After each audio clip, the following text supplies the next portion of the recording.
اگر غلط کام کیا تھا تو عوام نے انہیں اٹھا کر پھینک دیا. اب جو حکومت وقت آئی ہے اب اس کی ذمہ داری ہے کہ جو ماضی میں خرابیاں تھیں اس کو بہتر کرے. اور یہی ایکسپیکٹیشن بھی تھی لوگوں کی. اور یہ حکومت جب اپوزیشن میں تھی تو لوگوں کو یہی ایکسپیکٹیشن دلوایا تھا کہ ہمارے پاس تو 200 کے قریب لوگ ہیں جو باہر سے آئیں گے اور آ کے سب اچھی جگہ پہ ہم نے کی جگہوں پہ بیٹھیں گے اور پاکستان کی معیشت کو اور کہاں آسمان پہ پہنچا دیں گے. تو وہ کہاں چلے گا بھی وہ لوگ. تو آپ جب ایکسپیکٹیشن بڑھاتے ہیں عوام کے، اس لیے میں ہمیشہ کہتا ہوں سیاسی لیڈروں کو کبھی عوام کی ایکسپیکٹیشن کو اس حد تک نہ پہنچا دیں کہ جب آپ اس پہ ڈیلیور نہیں کر پاتے ہیں تو بہت تیزی سے آپ پھر نیچے کی طرف بھی آتے ہیں جو ابھی ہو رہا ہے. تو دیکھیں مہنگائی کا آپ نے ذکر کیا، اس کے بہت سارے وجوہات ہیں. سب سے مین وجہ جو جس کو میں کہوں گا وہ آپ کی کرنسی کا فری فال ہو جانا، گرتے چلی جا رہی ہے. اب جب کرنسی آپ کی جو نیچے کی طرف گرتی ہوئی جائے گی تو جو بھی آئٹم آپ باہر سے امپورٹ کر رہے ہیں اس کی لینڈڈ کاسٹ پاکستان میں بڑھ جائے گی. مثال کے طور پہ اگر 2 مئی کو کوئی چیز پاکستان میں آئی ہے $1 مالیت کی تو اس کا لینڈڈ کاسٹ 152 روپے تھا، اور جتنی بھی جو ٹیکس ویکس لگ رہے تھے وہ 152 روپے پہ لگ رہے تھے. اب وہی $1 مالیت کی چیز آج اگر پاکستان میں آ رہی ہے تو 172 روپے اس پہ لینڈڈ کاسٹ ہے، اور وہی ریٹ جو ہے، ریٹ بھی ٹیکس کا نہیں بڑھا، وہ 172 پہ لگ رہا ہوگا. تو آپ سوچیں کہ کتنا بلون ہو جائے گا وہ. تو اس لیے مہنگائی جو ہے ہم ہر چیز ڈاکٹر صاحب قطع کلامی معاف، ڈاکٹر صاحب قطع کلامی معاف، یہ جو ڈالر فری فال ہوا ہے یہ ہماری نااہلی ہے یا یہ بھی IMF کے ساتھ جو ہمارے معاہدے ہیں اس کا نتیجہ ہے؟ یہ میرے نزدیک یہ جان بوجھ کر کیا گیا ہے، اور اس کی وجہ میں آپ کو بتا دوں کہ آپ اگر اس حکومت کا پہلا سال دیکھیں تو یہ بہت اسٹیٹ آف انسرٹنی گزر رہا تھا. حکومت کو پتہ نہیں تھا کہ ہم نے جانا کدھر ہے، IMF میں جانا ہے نہیں جانا ہے. پھر بات چیت شروع کر دی اور ان کے جو پرائر ایکشن تھے اس کی امپلیمنٹیشن شروع کر دی. بالکل اسی میں گزر گیا. سیکنڈ مالی سال میں جب ہم داخل ہوتے ہیں تو ہم IMF کے پروگرام میں جا چکے ہوتے ہیں، اور IMF پروگرام کے جو جتنے بھی اس کے نقصانات تھے وہ بھی معیشت پہ پڑ رہے تھے، اور پھر پینڈیمک بھی آ گیا. تو دو جو ہے نیگیٹو اکٹھے ہو گئے کہ پینڈیمک بھی آیا فیبرری 2020 کے بعد سے، اور پھر IMF کا پروگرام تو چل ہی رہا تھا. تیسرے مالی سال میں جب ہم پہنچتے ہیں تو آپ کو تھوڑا سا ایک اسٹیبلٹی نظر آ رہا ہوتا ہے، اور اس کی مین وجہ تھی کہ فروری 2020 میں جب یہ پینڈیمک شروع ہوا تو IMF کا پروگرام بھی سسپینڈ ہو گیا تھا. تو جو پروگرام سسپینڈ ہوا تو وہ جو ہمارے پرائیویٹ سیکٹر ہیں ان کو ایک حوصلہ ملا، ایک کانفیڈنس ملا کہ اب شاید بجلی کی قیمت نہیں بڑھے گی، گیس کی قیمت نہیں بڑھے گی، انٹرسٹ ریٹ شاید نہیں بڑھے گا، ایکسچینج ریٹ ڈیویلیو نہیں ہوگی. تو انہوں نے نکل کے اپنا حق ادا کرنا شروع کیا اور کاروبار میں تیزی آنی شروع ہو گئی. آپ نے دیکھا کہ تیسرے سال جو ہے وہ ہمارے گروتھ ریٹ بھی تھوڑا بہتر ہو گیا. جب ہم چوتھے سال میں یہ حکومت داخل ہوئی ہے تو میں بھی بڑا اپ بیٹ تھا کہ اب بالکل ڈائریکشن ٹھیک ہے. شوکت ترین صاحب بھی آئے تھے، انہوں نے بھی کہا تھا کہ 2.5 سال میں معیشت کا بیڑا غرق ہو چکا ہے. تو وہ کس لیے کہا تھا؟ انہوں نے کہ ہم نے IMF کا پروگرام امپلیمنٹ کر رہے تھے نا. اچھا. اور یہاں سسپینشن تھا IMF کا پروگرام کا تو چیزیں بہتر. ڈاکٹر صاحب ذرا IMF پہ ہم آئیں گے. ایک سوال یہ ہے کہ جو ڈالر کا معاملہ ہے تو اس پہ کیا یہ سمجھ لیا جائے ڈاکٹر صاحب یہ اسحاق ڈار صاحب کی جو اپروچ تھی کیا وہ ٹھیک تھی، اس وقت کے حساب سے موزوں تھی؟ دیکھیں میں دونوں کا آپ کو جواب دیتا ہوں، اس کو مکمل کر لوں. تو یہ جب ساری چیزیں بالکل ٹھیک چل رہی تھی، آپ یقین کریں کہ میں بھی بہت اپ بیٹ تھا کہ ابھی چوتھے مالی سال میں یہ حکومت بالکل ٹھیک جا رہی ہے اور پھر 5ویں میں ایک مومنٹم گین کر رہی ہے اور 5ویں سال میں اور زیادہ بہتری آئے گی. شاید کسی کی نظر لگ گئی یا ان کو ڈیمیج کرنا تھا اس حکومت کو. اور ایکسچینج ریٹ کو بالکل آپ نے ہاتھ سے چھوڑ دیا. 152 سے 172 20 روپیہ پر ڈالر جب اتنے شارٹ پیریڈ میں نیچے چلا جائے تو ہر چیز جو ہے آپ کی مہنگی ہو گئی ہے اس کی وجہ سے. تو آج مہنگائی کا جو کوہرام مچا ہوا ہے وہ اسی وجہ سے مہنگا ہوا ہے کہ آج صرف نچلا طبقہ نہیں کچلا جا رہا ہے. ایک جو مڈل کلاس جس کے ہم کہتے ہیں نا, وہ ایک کشن پرووائڈ کرتا ہے نچلے طبقے میں اور امیر طبقے میں, ایک کشن ان کا ہوتا ہے.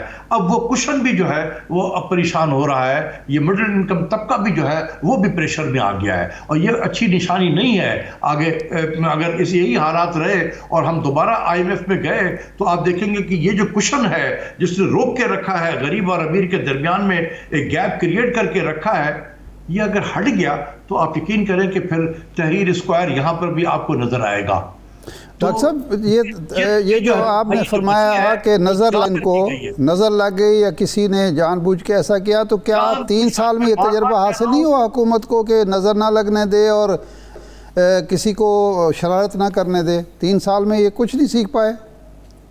اب یہ تو پرائم منسٹر بھی بتائیں گے. آپ لوگوں کے ملاقات ہوتی رہتی ہے, آپ پوچھیں پرائم منسٹر سے کہ آپ کو سمجھ میں نہیں آ رہا تھا کہ یہ ہو کیا رہا ہے, یہ اچانک ہر چیز خراب کیسے ہو گئی ہے. اچھا, تو کسی نے تو کی ہے نا جی. اس آستین کے ساتھ کو تلاش کریں آپ, وہ آپ کے اندر بیٹھے ہوئے ہیں. کس کی ذمہ داری ہے ایکسچینج ریٹ کو ٹھیک رکھنا؟ اسٹیٹ بینک کی ذمہ داری ہے. اسٹیٹ بینک کا سربراہ کون ہے؟ گورنر اسٹیٹ بینک ہے. اگر وہ شخص اپنا کام صحیح نہیں کر رہا ہے تو کیا ہوتا ہے پھر؟ پرائم منسٹر تو دنیا جہاں کے IGs کو اور چیف سیکرٹری کو, FBR کے چیئرمین کو, سیکرٹری خزانہ کو تبدیل کر رہے ہوتے ہیں, تو ادھر کیوں نہیں تبدیل کرتے کہ تمہاری پرفارمنس ٹھیک نہیں ہے؟ تو ایکسچینج ریٹ کہاں سے کہاں چلا گیا ہے. دوسری چیز یہ ہے کہ اگر مجھے کوئی ذمہ داری, اس کا مطلب ہے کہ ڈالر کے معاملے میں ڈاکٹر صاحب, ڈالر کے معاملے میں تو تنہا ذمہ داری جو ہے وہ گورنر اسٹیٹ بینک کی بنتی ہے, رضا باکر صاحب کی ہے. ان کا مین ریسپانسبلٹی یہی ہے نا, to maintain stability in exchange rate. تو دیکھیں جب آپ کا ریزرو بڑھ رہا ہو جی تو اس بات کی عکاسی ہے کہ آپ کے یہاں ڈالر کا انفلو زیادہ ہے آؤٹ فلو کے مقابلے میں.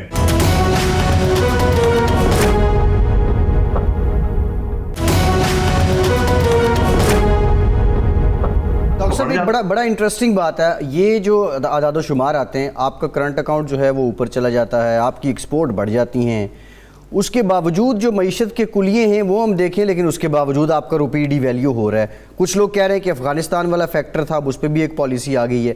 کیا اونلی افغانستان جو ڈالر جا رہا ہے وہی ریزن ہے, یا یہ جو فگرز ہیں یہ ڈاؤٹ فل ہیں؟ اور کیا یہ سٹاک ہو رہا ہے, کہیں ذخیرہ اندوزی ہو رہی ہے؟ دیکھیں جن لوگوں نے یہ جان بوجھ کر اس حکومت کو کمزور کرنے کے لیے یہ جو اقدامات کیے ہیں وہ یہی باتیں کر رہے ہیں کہ یہ تو افغانستان کی وجہ سے ہو رہا ہے. بھائی 2 مئی 2021 میں ہمارا روپیہ 152 روپیہ ایک ڈالر کے برابر تھا. 5 اگست سے افغانستان کا کرائسس شروع ہوا ہے, تو 5 اگست تک تو ہم 11 روپے آلریڈی لوز کر چکے تھے. اچھا, اس کا مطلب افغانستان فیکٹر نہیں ہے آپ کے خیال میں؟ نہیں ہے.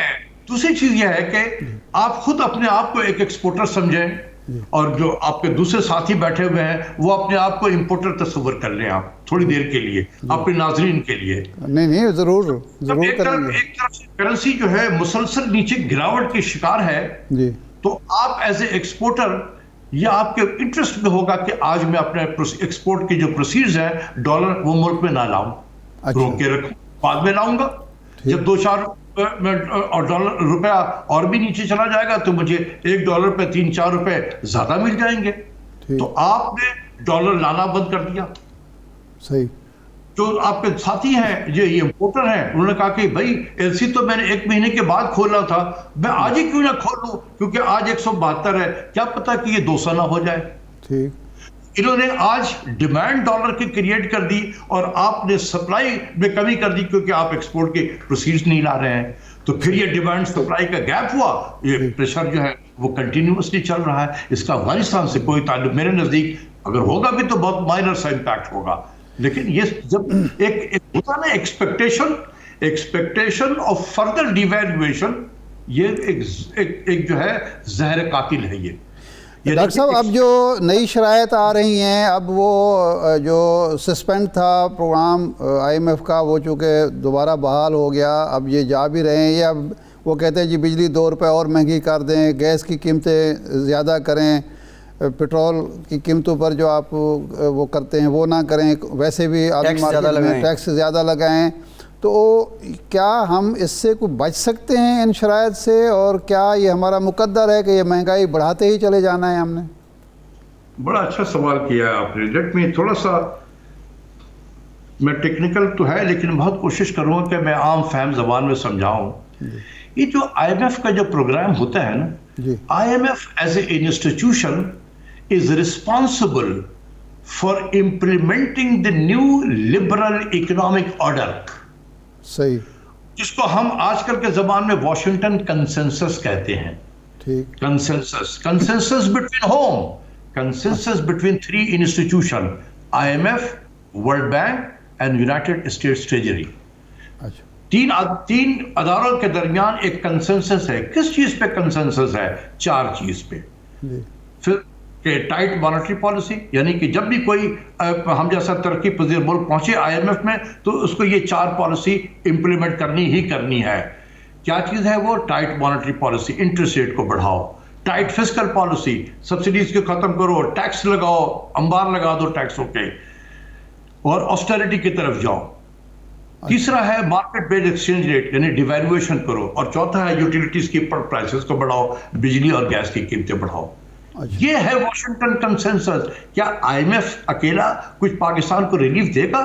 یہ تو 3 ملکوں کے 3 اداروں کے درمیان میں ہے. تو جب تک یونائٹڈ اسٹیٹس ٹریجری آپ کو اجازت نہیں دے گی IMF کو، یہ اس میں کوئی نرمی نہیں ہو سکتی. ڈاکٹر صاحب جناب عمران خان صاحب تو ریاست مدینہ کی بات کرتے ہیں، اور ریاست مدینہ میں تو ٹیکس کم سے کم ہوتے ہیں.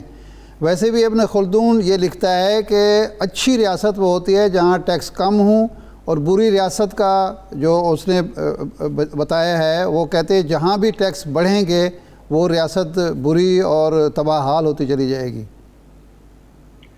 اس میں دیکھیں، میں جہاں حکومت کی جو ذمہ داری ہے، کچھ پاکستانی عوام کی بھی ذمہ داری ہے. جو لوگ صاحب حیثیت ہیں، جنہوں نے ٹیکس دینا ہے، وہ ہمارے یہاں شاید کلچر نہیں ہے ٹیکس دینے کا. ہمارے یہاں کلچر ہے ٹیکس کو اوائڈ کرنے کا. ہر وہ راستہ اختیار کریں گے کہ ٹیکس دینا نہ پڑے ہمیں. کاروبار میں نقصان دکھائیں گے کہ جی ہم تو لٹ گئے ہیں، برباد ہو گئے ہیں.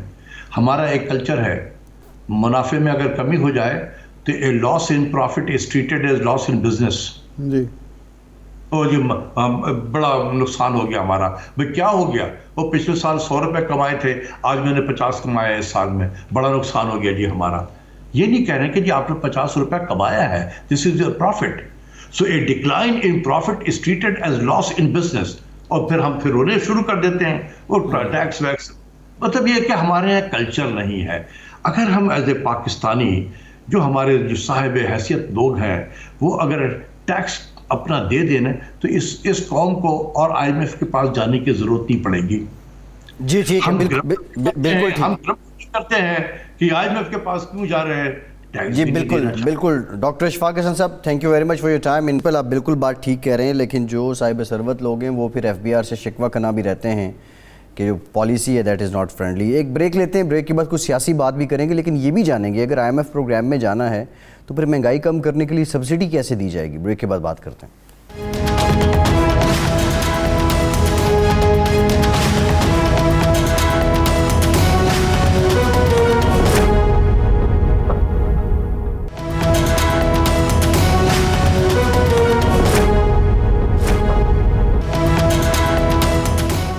بریک کے بعد ایک بار پھر سے آپ کو خوش آمدید کہیں گے. ہمیں جوائن کیا ہے مسلم لیگ نون کے سینئر رہنما رانا تنویر صاحب نے. رانا صاحب thank you very much for your time. آپ سے گفتگو کرتے ہیں. آج مریم صاحبہ نے مہنگائی پہ بڑی بات کی اور انہوں نے کہا، سوال کیا پرائم منسٹر صاحب سے کہ آپ جنتر منتر سے آٹا چینی کیوں سستی نہیں کرتے. دیکھیں، مہنگائی ایک ایشو ایسا ہے جو حکومت کے جو ترجمان ہیں، وزیر ہیں، مشیر ہیں، وہ بھی مانتے ہیں. لیکن افسوسناک بات یہ ہے کہ مہنگائی کو کم کرنے کی کوئی ان کی کوشش ابھی تک کامیاب نہیں ہو پائی. اور اس کی وجہ سے اپوزیشن کو ایک موقع مل رہا ہے. اب دیکھیں نا، جس آدمی کو آٹا، غریب آدمی کو آٹا نہیں مل رہا، اس کی دسترس سے باہر ہے، چینی ہے، گھی ہے، اور چیزیں ہیں. ایک کسان ہے، اس کو مسئلہ ہے، ڈیزل کا مسئلہ ہے، اس کو بجلی کا مسئلہ ہے، اس کو کھاد کا مسئلہ ہے، زرعی ادویات کا مسئلہ ہے. کس کو مسئلہ نہیں ہے؟ جب یہ سارے مسائل ہوں گے تو اپوزیشن کو تو ظاہر ایشو چاہیے نا. لیکن خوش قسمتی عمران خان صاحب کی یہ ہے کہ ہمارے اپوزیشن بھی ماشاءاللہ ان کو بھی مسئلہ ان کو آپس میں مسئلہ ہے. وہ یعنی آپس کی لڑائیوں سے فرصت نہیں ہے. وہ کہتے تو یہی ہیں کہ اکٹھے جئیں گے اکٹھے مریں گے، لیکن بظاہر لگتا ہے کہ اکٹھے لڑ کے مریں گے. تو یہ صورتحال حکومت کے جو ہے فیور میں جا رہی ہے. ادروائز جو صورتحال پچھلے 1 سال میں کم از کم پیدا ہوئی ہے. اچھا، اشفاق حسن خان صاحب ٹھیک کہہ رہے تھے کہ پچھلے 3-4 مہینے پہلے تک یوں لگ رہا تھا، سارے جو معاشی اشاریے تھے وہ ایسے لگ رہے تھے کہ جی بس ٹیک آف ہو گیا. لیکن اچانک پھر نوز ڈائیو ہوا ہے. بالکل جون میں بجٹ آیا. بجٹ ایسا لگتا تھا کہ جی پبلک یا پیپل فرینڈلی بجٹ ہے، اب تو بس آسانیاں پیدا ہوں گی. اور اس کے بعد جناب صورتحال مزید خراب ہونا شروع ہو گئی. اور پھر IMF رانا صاحب سے اب رانا صاحب سے پوچھتے ہیں کہ رانا صاحب، اب آپ نے ایک فیصلہ کیا ہے PDM کے پلیٹ فارم پہ، کرنے جا رہے ہیں 18 تاریخ کو کہ جی لانگ مارچ بھی ہوگا، جلسے جلوس بھی ہوں گے. اس میں 2 چیزیں جو نظر آ رہی ہیں لوگوں کو. نمبر 1 تو یہ ہے کہ آپ کی پارٹی کتنی متحد ہے، اور پھر PDM اپوزیشن، باقی اپوزیشن کو، اپوزیشن پارٹی کو ساتھ لے کے کوئی تحریک بنا سکتی ہے نہیں. یہ میں نے پارٹی کے اختلاف کی بات اس لیے کی کہ پنڈی میں آپ دیکھیں تو چودھری تنویر کا الگ گروپ ہے، حنیف عباسی صاحب الگ ہیں، شکیل امان صاحب اور دوسرے لوگ جو ہیں وہ. فیصل آباد میں آپ کا جلسہ ہونے والا ہے. چودھری شیر علی صاحب نے باقاعدہ اعلان کر دیا ہے کہ رانا ثناء اللہ اور میاں شہباز شریف صاحب رکاوٹیں ڈال رہے ہیں. تو یہ اندرونی کشمکش پارٹیوں کی اور اپوزیشن کی، اس کے نتیجے میں کوئی تحریک کھڑی ہو سکتی ہے؟ دیکھیں، میں شاہ صاحب ایک بات آپ کو بتاؤں کہ کسی حد تک آپ کی باتیں درست ہیں کہ نیچے کی جو سطح پہ گروپنگ ہوتی ہے یا اختلاف ہوتے ہیں ڈسٹرکٹ لیول پہ یا لوکل پولیٹکس میں، وہ ہر وقت رہے ہیں. ہر وقت میں نے اب 40 سال مجھے ہو گئے ہیں. تو یہ ایک میرا خیال ہے پولیٹکس کا یا ہیومن نیچر کا فینومینا ہے کہ یہ چیزیں چلتی رہتی، فیملی میں ہی ہو جاتا ہے سارا سلسلہ. لیکن جہاں تک اوور آل پارٹی کا تعلق ہے، وہ ہماری قیادت جو ہے اس کے نیچے بالکل ایک چھتری کے نیچے سارے اکٹھے ہیں، اور وہاں سے جو فیصلہ آتا ہے یا حکم آتا ہے وہ سارے کے سارے لوگ اس پہ عمل درآمد کرنے کے لیے کسی بھی کوئی کمی نہیں چھوڑتے. میں یہ آپ کو بتا رہا ہوں، چاہے جلسے ہوں، چاہے جلوس ہوں، یا دھرنے ہوں، یا جو بھی پروگرام پارٹی سے ملے. تو وہ بات آپ کی درست ہے کہ کم سے کم کریٹیکل موقع پہ وہ جو دڑے بندی لوکل ہے ڈسٹرکٹ لیول پہ یا نچلی سطح پہ یا حلقوں کے لیول پہ، وہ نہیں ہونی چاہیے. کیونکہ یہ اس وقت جو بات آپ نے کی ہے، میں سمجھتا ہوں نہیں ہونی چاہیے. کیونکہ وہ جو مشن ہوتا ہے شاید اس میں وہ اتنی زیادہ وہ طاقت یا آپ سمجھ لیں کہ اس میں جذبہ یا وہ تحریک نہیں پیدا ہو سکتی.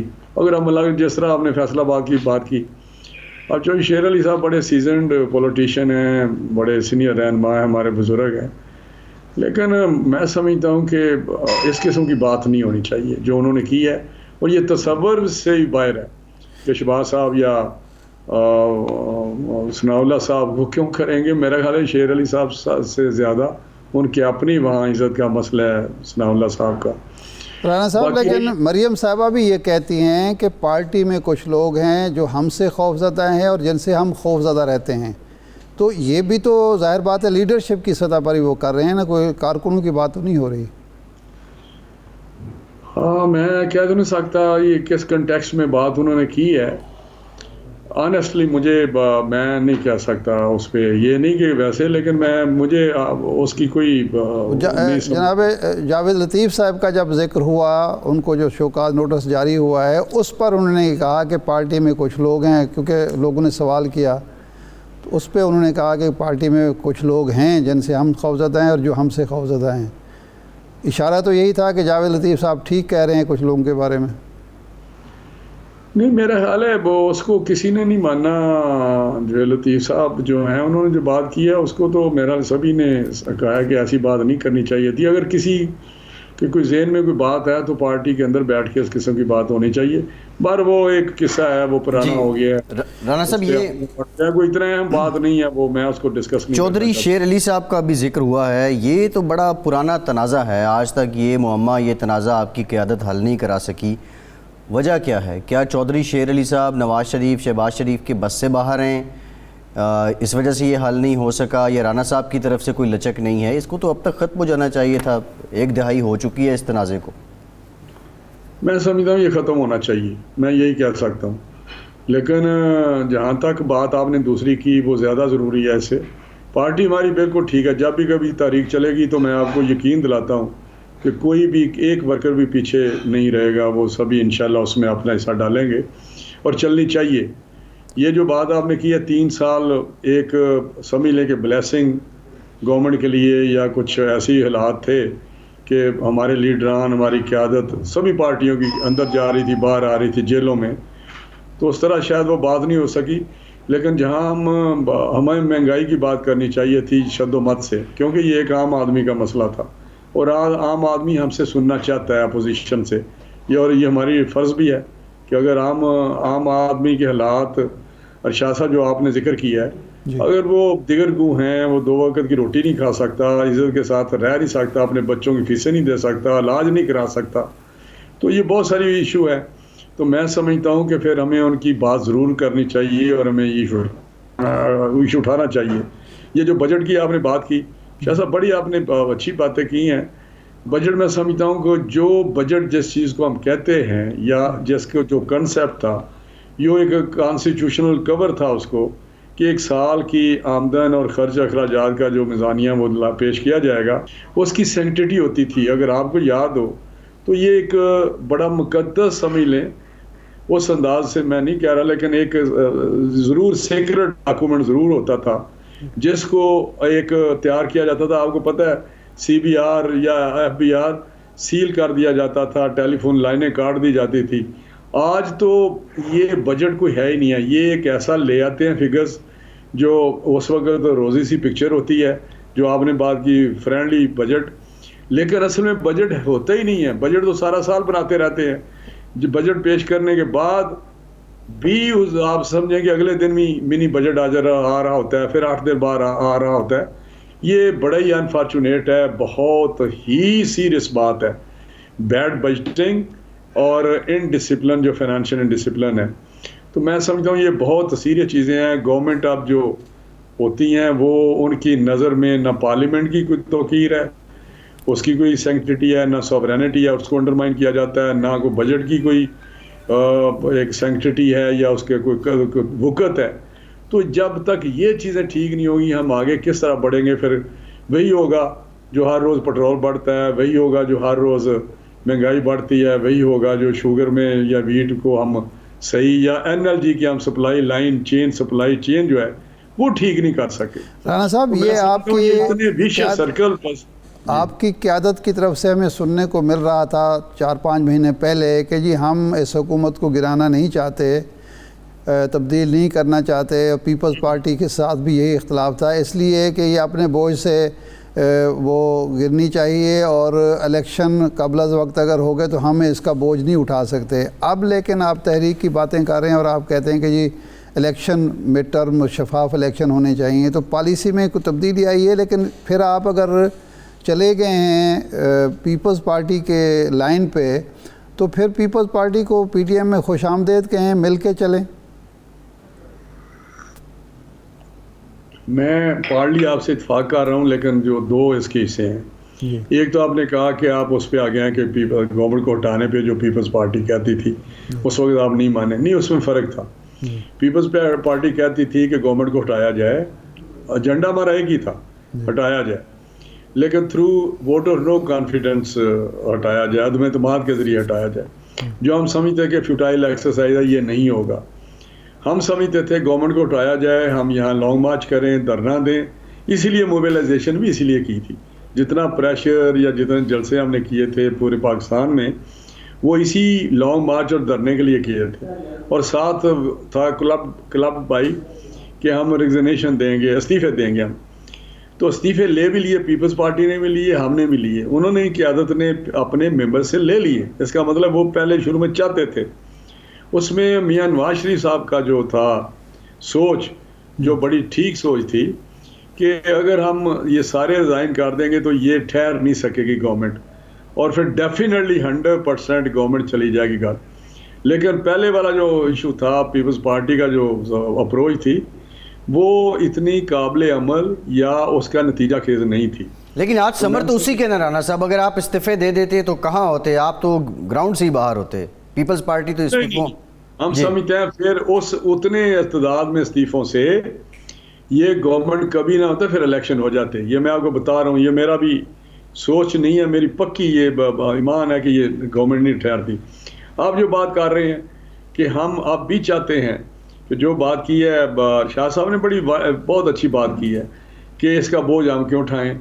لیکن یہ اگر آج بوجھ ہے تو سال بعد یہ اور زیادہ بوجھ بڑھ جائے گا, 2 سال بعد زیادہ شاہ صاحب بوجھ بڑھ جائے گا.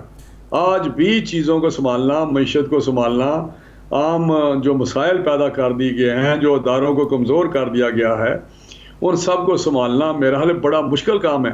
لیکن کسی نے تو بوجھ اٹھانا ہے. کسی نہیں, اب آپ حکومت کو کس طرح گرانا چاہتے ہیں؟ گرانے کی صورتحال کیا ہے؟ استعفے آپ دینا نہیں چاہتے, تحریک بغیر پیپلز پارٹی کے ANP کے آپ چلا سکتے ہیں اتنی بڑی تحریک کہ حکومت گر جائے؟ لانگ مارچ کی پروپوزل بھی ہے. میں آپ سے اتفاق کرتا ہوں, لیکن ہماری کوشش ہے کہ پیپلز پارٹی اور ANP دوبارہ ہمارے فولڈ میں آئے.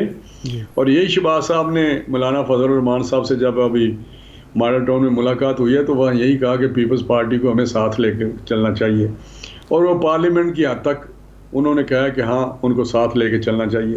لیکن میں سمجھتا ہوں کہ آج بھی بات کی جائے, کٹھے چلے جائیں, کٹھے چلنا چاہیے, اور کٹھے جو تحریک بنے گی وہ زیادہ مؤثر ہوگی. لیکن اللہ کے فضل سے آپ دیکھیں جب ہم یہ کام شروع کر رہے ہیں تو مجھے اپنی امید ہے پولیٹیکل میری جو سوچ ہے کہ آٹومیٹکلی پیپلز پارٹی اور ANP ہمارے اس آ جائے گی اس وہ آربٹ میں, یا اس میں آپ سمجھ لیں کہ ہمارے شامل ہو جائیں گے. لیکن رانا صاحب اگر مثلا پیپلز پارٹی نہیں آتی تو پھر آپ استعفے دے دیں گے؟ نہیں, استعفے دیکھیں پھر وہی بات ہے نا.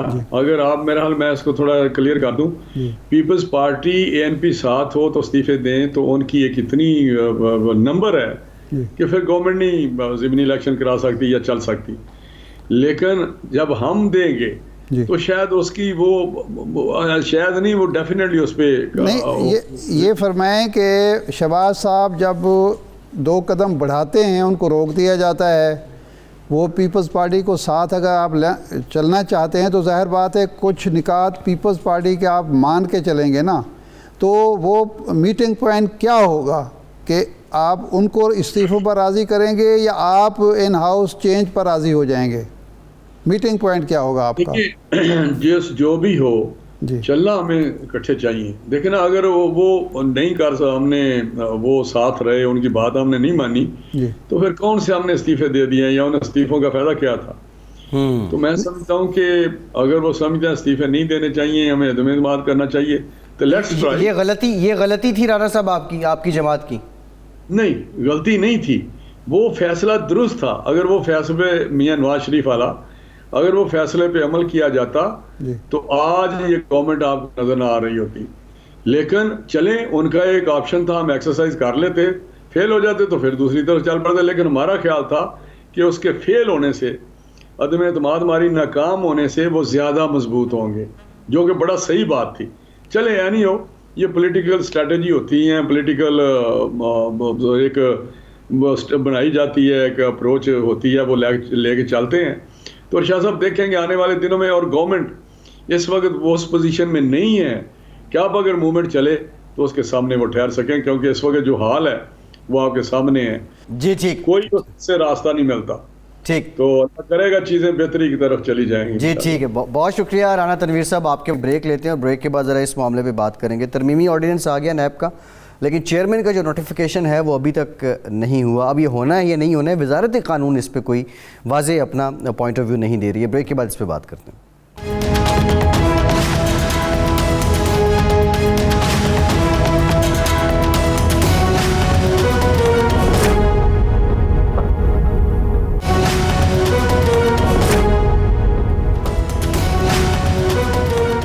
بریک کے بعد ایک بار پھر سے آپ کو خوش آمدید کہیں گے. ارشاد صاحب, ترمیمی آرڈیننس آ گیا نیب کا. چیئرمین نیب جو ہیں وہ ابھی تک کنٹینیو کر رہے ہیں. جو نیا آرڈیننس ظاہر ہے اس وقت تک وہ کریں گے جب تک نئے چیئرمین نہیں آ جاتے ہیں. لیکن اب ان کا یہ جو ایکسٹینشن کی مدت ہے یہ نوٹیفائی ہونا ہے یا نہیں ہونا ہے, اس پہ کوئی ابہام ہے اور یہ مسلسل سوال اٹھایا جا رہا ہے. نہیں بات صاحب, کوئی ابہام نہیں ہے. اس میں آرڈیننس میں یہ لکھا ہوا ہے کہ جب تک نئے چیئرمین کا تقرر نہیں ہوتا وہ کام کرتے رہیں گے. تو ان کی کوئی نئی اپائنٹمنٹ نہیں ہو رہی جس کا نوٹیفیکیشن جاری ہونا چاہیے. چونکہ نئے چیئرمین کا تقرر نہیں ہو رہا, وزیر اعظم اور لیڈر آف دی اپوزیشن کے درمیان کوئی مشاورت نہیں ہو رہی, کسی نئے نام پر اتفاق رائے نہیں ہو رہا, تو اس لیے وہ کنٹینیو کر رہے ہیں. اس میں ایک سوال یہ نا, جو یہ موجودہ چیئرمین ہیں ان کے جب تقرر ہوا تھا تو اس وقت جو قانون تھا اس سے پہلے والا تھا, اب یہ ترمیمی قانون ہے. ہاں, اس کے آنے کے بعد تو ان کا تقرر نہیں ہوا. نہیں, یہ ترمیمی آرڈیننس کے ذریعے طے ہو گیا کہ جب تک نیا چیئرمین نہیں آتا پرانا کام کرتا رہے گا. اور وہ جو پرانا 4 سال کی مدت کا قانون تھا وہ ایک لحاظ سے ختم ہو گیا, اس کی جگہ نئے ترمیمی آرڈیننس لے لی. تو اب اس کی ضرورت نہیں ہے. اصل میں بنیادی چیز جو اب ہے کہ کیا ایک چیئرمین جو ایک آرڈیننس کی روح سے کام کر رہا ہے وہ بہرحال اب اس کی جو توسیع ہے وہ مرہون منت ہے کہ آرڈیننس کی, کل اتفاق ہو جائے پرسوں اتفاق ہو جائے تو کیا وہ مؤثر طریقے سے کام کر سکتا ہے. یہ ایک سوال ہے کہ کیا اس کی وہی پاور تو وہی ہوگی جو لکھا ہوا ہے قانون میں, لیکن جو اخلاقی ایک طاقت ہوتی ہے, قوت ہوتی ہے, وہ برقرار ہے یا نہیں ہے, یہ ایک سوال ہو سکتا ہے. لیکن ابھی تو وہ کام کر رہے ہیں, وہ کرتے رہیں گے. جی, پرابلم یہ پیش آ رہا ہے کہ اب ایک نیا معاملہ, یہ نوٹیفیکیشن کا معاملہ نہ آتا تو شاید لوگ جا چکے ہوتے کورٹس میں اور یہ معاملہ جس طرح چیلنج کہہ رہی تھی. ہاں, ایک صاحب نے چیلنج کیا ہے, لیکن جو مؤثر پارٹیاں ہیں, سیاسی پارٹیاں ہیں یا جو وکٹم ہیں نیب کے, ان میں سے کوئی ابھی نہیں گیا. ہمارے پروگرام میں شاہد خاقان نواز صاحب نے کہا تھا کہ اگر پی ڈی ایم نہیں کرے گی, پارٹی نہیں کرے گی تو میں ضرور کروں گا, لیکن ابھی تک تو انہوں نے بھی نہیں کیا. تو ایک انڈیویجول اگر وہ جاتا بھی ہے, ظاہر ہے اس کی بھی وہی ہے حقوق ہیں, وہ کر سکتا ہے. لیکن اگر یہ اپوزیشن کرتی تو پھر صورتحال بالکل مختلف ہوتی. لیکن ابھی بظاہر تو یوں لگ رہا ہے کہ یا تو گورنمنٹ نے انگیج کر لیا ہے تھرو اسد قیصر صاحب, اسپیکر قومی اسمبلی, کہ کوئی مذاکرات ہو رہے ہیں دونوں خانہ, 120 دن بھی دیکھے جا رہے ہیں, یا 120 دن دیکھے جا رہے ہیں, نئے قومی اسمبلی کے اجلاس کا انتظار کیا جا رہا ہے, یا کوئی اور حکمت عملی بنائی جا رہی ہے. تو ابھی تک خاموشی ہے. یہ بھی ہو سکتا ہے کہ بالآخر اپوزیشن نے قبول کر لیا, اس کو بھی ٹھیک ہے. انڈر دا ٹیبل کوئی سمجھوتا جو ہے وہ ہو چکا ہو. ہاں, سمجھوتے کی بات تو ہوتی تو سامنے آ چکی ہوتی, لیکن خاموشی بھی سمجھوتا حکومت اور اپوزیشن کہتے ہیں نا الخاموشی نیم رضا, تو خاموشی بھی رضامندی ہوتی ہے. سمجھوتا حکومت اور اپوزیشن کے درمیان. ارشاد صاحب, ایک بڑی ٹیکنیکل بات ہے جو سمجھ نہیں آ رہی, آپ ذرا اس پہ روشنی ڈال دیں. ابھی حکومت نے پچھلے دنوں, بلکہ وزیر خزانہ نے بھی کہا, باقی جو فاضل وزراء ہیں انہوں نے بھی کہا کہ مہنگائی کم کرنے کے لیے ہم جو بنیادی اشیاء ہیں ان کو سبسیڈائز کریں گے. اب کھانے پینے کی اشیاء بھی بنیادی ہیں, آٹا دال چینی چاول, لیکن بجلی گیس, یہ پیٹرول ایندھن, یہ چیزیں بھی بنیادی ہیں. اب اگر یہ آئی ایم ایف کے پاس جاتے ہیں, آئی ایم ایف کی ڈیمانڈ یہی ہے کہ آپ سبسڈی ختم کریں, آپ بجلی کی قیمت جتنے میں آپ بنا رہے ہیں اتنے میں بیچیں, ٹیکس زیادہ لگائیں.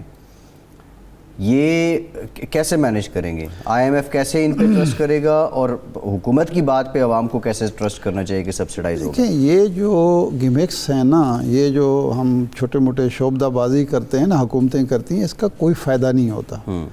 آپ عام آدمی کی قوت خرید جب تک نہیں بڑھائیں گے، جب آپ کے کرنسی کی کوئی ویلیو نہیں ہوگی، جب آپ اشیاء خورونوش سستی نہیں کریں گے، جن آئٹمز پر سبسڈی دی جاتی ہے اس کا کوئی فائدہ ہوا ہے؟ یہ سلیب جو آپ نے مقرر کیے ہوئے ہیں اس کا کوئی فائدہ ہو رہا ہے؟ کہ آپ سلیب آپ نے مقرر کر دیا کہ یہ 300 جو یونٹ ہیں اس پر لاگو نہیں ہوگا، لیکن وہ لاگو نہیں ہو رہا، لیکن وہ جو بجلی چوری کا بل اس صارف کو پڑ رہا ہے جی، وہ تو غریب امیر سب کو پڑ رہا ہے، اس کی روک تھام آپ کے پاس ہے نہیں۔ اچھا، اگر وہ ہر ایک مہینے بعد 15 دن کے بعد 2 روپے پر یونٹ آپ بجلی بڑھا رہے ہیں، اب اس پچھلے ایک مہینے میں آپ نے کتنی بار بڑھائے؟ جی، تو وہ سبسڈی کا کوئی فائدہ نہیں ہے۔ سبسڈی آپ کریں گے تو اس میں کرپشن کا کھاتہ کھل جائے گا، اور ایک طرف آپ سبسڈی دیتے جائیں گے، دوسری طرف آپ چیزوں کی قیمتیں بڑھاتے چلے جائیں گے، وہ حساب برابر نہیں ہوگا، بلکہ وہ بڑھوتری جو ہوگی وہ زیادہ مؤثر ہوگی۔ تو اس کے لیے بہترین طریقہ وہی ہے کہ آپ بنیادی توجہ اس بات پر دیں کہ آپ کی ٹیم اس قابل ہو کہ وہ کنٹرول کر سکے۔ سب سے بڑا ایشو جو بن رہا ہے نا اس وقت موجودہ حکومت کا، انتظامی کنٹرول نہیں ہے اس کا۔ صوبائی حکومتیں اور مرکزی ادارے جو ہیں وہ ناکام نظر آ رہے ہیں۔ جس طرح ڈاکٹر اشفاق حسن خان صاحب کہہ رہے تھے 20 روپے اضافہ ڈالر کی قیمت میں 2 مہینے کے اندر، کوئی مذاق ہے؟ یعنی 20 روپے تھوڑی رقم ہے۔ تو اس لیے یہ کام بنیادی نوعیت کے نہیں کریں گے تو ان چیزوں سے کچھ فائدہ نہیں ہونے والا۔ بالکل ٹھیک ہے ارشاد صاحب، پروگرام کا وقت ختم ہو گیا، بہت شکریہ آپ کا، آج کے پروگرام سے اتنی اجازت دیجیے۔